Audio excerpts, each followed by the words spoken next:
Bible बताती है कि परमेश्वर घमंडियों का विरोध करते हैं। प्रियो, घमंड इंसान को ऊंचा दिखा सकता है, प्रतिष्ठित दिखा सकता है, लेकिन उसका अंत बहुत ही भयानक है। घमंड अपने साथ नाश को लेकर आता है, लेकिन नम्रता महिमा को लेकर आती है। वचन में लिखा है, नीति वचन 16 के उसके 18 वचन में, विनाश से पहले गर्व और ठोकर खाने से पहले घमंड आता है। इसका साफ साफ उदाहरण हम राजा नबूकदनेस्वर से सीख सकते हैं।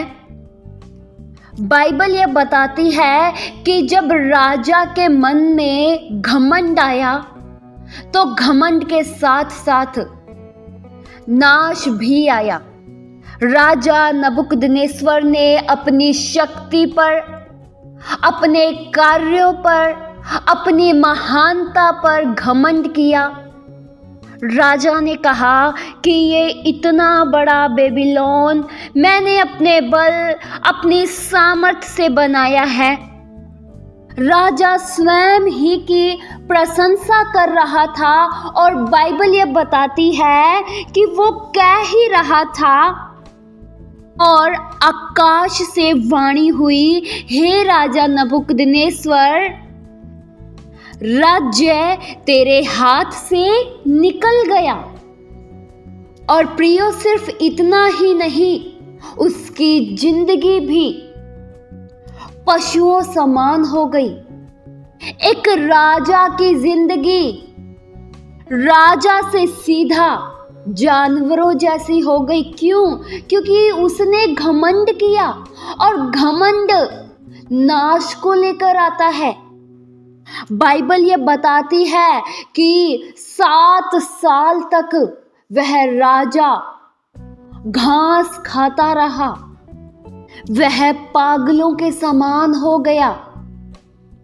और बाइबल ये बताती है, जब राजा नबूकदनेस्वर ने अपनी आंखें स्वर्ग के परमेश्वर की ओर लगाई और अपने आप को फिर से नम्र किया, अपने आप को फिर से दीन किया, तो उसका राज्य उसके हाथों में वापिस आ गया।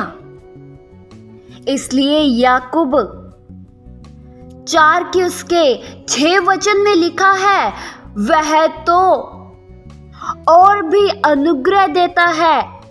इस कारण यह लिखा है, परमेश्वर अभिमानियों का विरोध करता है पर दिनों पर अनुग्रह करता है। अगर आप अनुग्रह पाना चाहते हैं तो आज ही दीन बनिए, आज ही घमंड का त्याग करिए। एक घमंडी मनुष्य की यह पहचान होती है, वह केवल अपने आप को ही महान समझता है। उसकी दृष्टि में बाकी सब तुच्छ होते हैं। वह किसी के प्रति दया नहीं दिखाता है, वह किसी के प्रति करुणा नहीं करता है, लेकिन अपनी ही दृष्टि में अपने आप को श्रेष्ठ समझता है। एक घमंडी मनुष्य अपने आप को बड़ा बुद्धिमान जताता है और यह सोचता है उसे किसी से सीखने की अब जरूरत नहीं है, वो सब कुछ जानता है। अगर आप प्रियो चाहते हैं कि आप परमेश्वर की ओर से सहायता पाएं, परमेश्वर के अनुग्रह को अपने जीवन में महसूस कर पाएं, तो आपको नम्र बनना होगा, आपको घमंड का त्याग करना होगा। घमंड किसी भी प्रकार का हो सकता है, चाहे वो पढ़ाई का हो, चाहे सुंदरता का हो, चाहे काबिलियत का हो, चाहे शरीर का हो, चाहे पैसे का हो, किसी भी प्रकार का हो सकता है, लेकिन घमंड बहुत ही नुकसानदायक है। हो सकता है आज आप घमंड कर रहे हैं, घमंड करके अपने आप को बहुत ऊंचा जता रहे हैं, लेकिन यह जान लीजिए घमंड के साथ साथ नाश भी होता है और नम्रता के साथ महिमा होती है।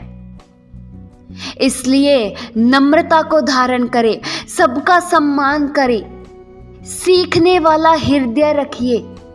परमेश्वर आपको बहुत ऊंचा उठाएंगे। इस वचन के द्वारा परमेश्वर आप सभी को बहुतायत सी आशीष दे।